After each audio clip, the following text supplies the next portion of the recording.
How's it going, gamers? It's Chongo here, and today I've got a video for you guys, and today I'm going to be talking about Steam censoring games, so let's get into it. So first off, if you haven't heard, there's a game called Hatred, which the trailer was released for it for I think a month or two ago, and basically it's a game where you go on a mass killing spree and kill innocent civilians and police officers, and it caused a lot of stir in the community because a lot of people didn't like this game or didn't like its existence.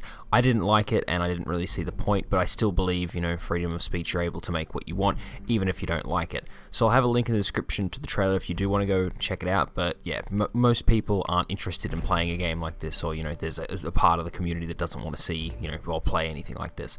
So this game was on Steam Greenlight, and it was removed by Valve, and a spokesperson said, based on what we've seen on Greenlight, we wouldn't want to publish Hatred on Steam. So was this a good thing? In my opinion, it wasn't. Even though I don't like this game and never want to play it, it does have a right to exist, and I believe that Valve took it down as they didn't want to be anywhere near the game due to bad press, because obviously the general public's going to look at a game like this and just going to explode. I mean, if they get mad at GTA, which is a game where it's about, no consequences, and it isn't outright designed to kill civilians, what the hell are they going to do with a game that's, built around the whole concept of going on a mass murdering spree? But since then, Gabe Newell's helped the game back onto Steam Greenlight, and it's now all fine. He's basically said, they made a wrong decision, and it's back up there.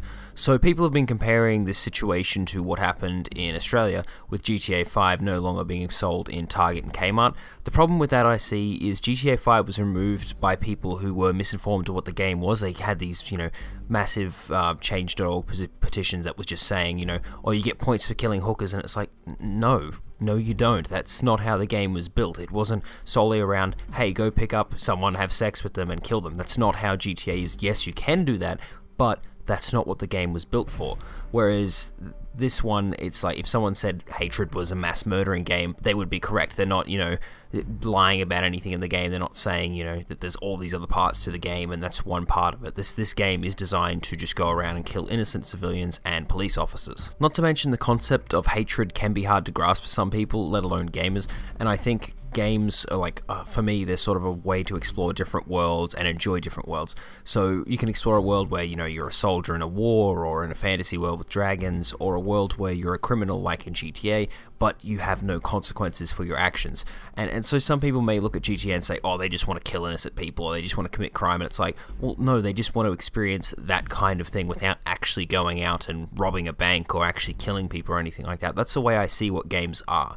So to me, when I see a game like Hatred, it's like, I don't see why I want to play that. I don't want to explore a world where you go around and can kill civilians. That's not something that, I want to explore. But with that being said, I mean, I've accidentally killed civilians in GTA and other games, but it's not my goal. Whereas I don't really see myself wanting to play a game like Hatred or to, look into something like that. So I feel like that's the reason that Hatred was first pulled off Steam Greenlight. Someone had the same opinion as me and just thought that, this isn't really a game that they want to play, so therefore no one else would. So obviously they weren't, looking at the bigger picture saying, even though I do not like this game and I don't want to play it, there may be other people out there who want to play this game. So we need to look over the fact that, some people may even hate this game, but they don't have to play it. So I think that's just the underlining thing.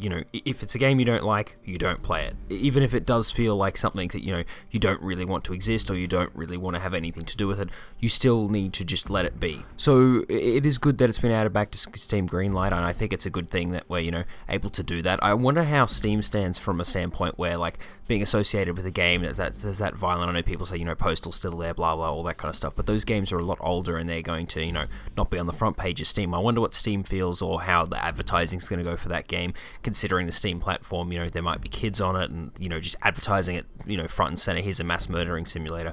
I feel like there's going to be some backlash for that in the future by parents and that. I suppose obviously they need to police their kids better, but I'm interested to see how they go about, advertising that game on Steam. Anyway, this brings me into my video on Hatred and if Steam is censoring games. I hope you enjoyed it. If you did, give it a like, and I want to hear what you guys think about this, whether you think it was a good idea that it's back on Steam, or what you think of the game Hatred itself. Leave those comments down below, and if you like this video and you want to see more videos like this, please subscribe. I'll see you all next time.